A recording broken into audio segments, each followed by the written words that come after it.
Hi நண்பா, இந்த ஒரு வீடியோவில் நம்ம என்ன பார்க்க போகிறோம் அப்படின்னா, நடிகர் சிவகார்த்திகேயனோட திரைப்படத்தை கைவிட இயக்குனர் ஏஆர் முருகதாஸ் மாஸ் ஹீரோவுடன் புதிய திரைப்படத்தில் இணைந்த ஏஆர் முருகதாஸ். ஸோ என்ன நடந்தது, சிவகார்த்திகேயன் திரைப்படத்திற்கு என்ன ஆச்சு, ஏஆர் முருகதாஸ் அவர்கள் என்ன ஒரு முடிவு எடுத்திருக்காங்க அப்படின்றதான் இந்த ஒரு வீடியோவில் நம்ம டீட்டெயில் வந்து பார்க்க போகிறோம். அதுக்கு முன்னாடி உங்களுக்கு எஸ்கேவை எவ்வளோ பிடிக்கும் அப்படின்றத மறக்காம கமெண்ட் பண்ணுங்க. இந்த வீடியோ பார்த்தீங்கன்னா மறக்காம எல்லாருக்குமே ஷேர் பண்ணுங்க. ஓகே அன்பா, வாங்க நான் வீடியோக்குள்ள போகலாம். ஓகே அன்பா, நான் சிவகார்த்திகேயன் அவர்கள் வந்து பார்த்தீங்கன்னா ஏஆர் முருகதாஸ் இயக்கத்தில் நடிச்சு வராங்க. இந்த திரைப்படத்தோட ஷூட்டிங் கடந்த மாதம் சென்னையில் வந்து தொடங்கியிருந்தாங்க.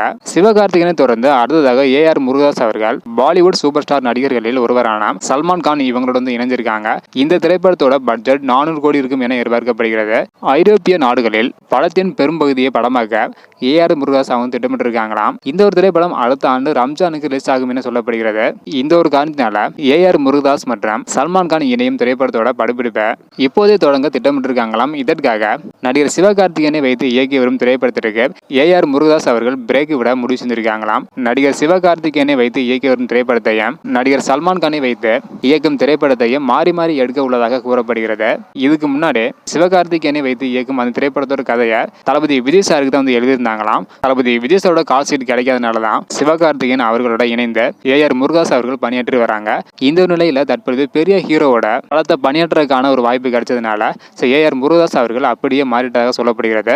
ஓகே அன்பா, நீங்க சொல்லுங்க, சல்மான் கான் மற்றும் சிவகார்த்திகேயன் ஆகிய 2 பேரோட படத்தையும் மாறி மாறி ஏஆர் முருகதாஸ் அவர்கள் எடுக்க போவதாக ஒரு தகவல் வந்து கிடைச்சிருக்கு. இதை பத்தி உங்களோட கருத்து என்ன அப்படின்றத மறக்காம கமெண்ட் பண்ணுங்க.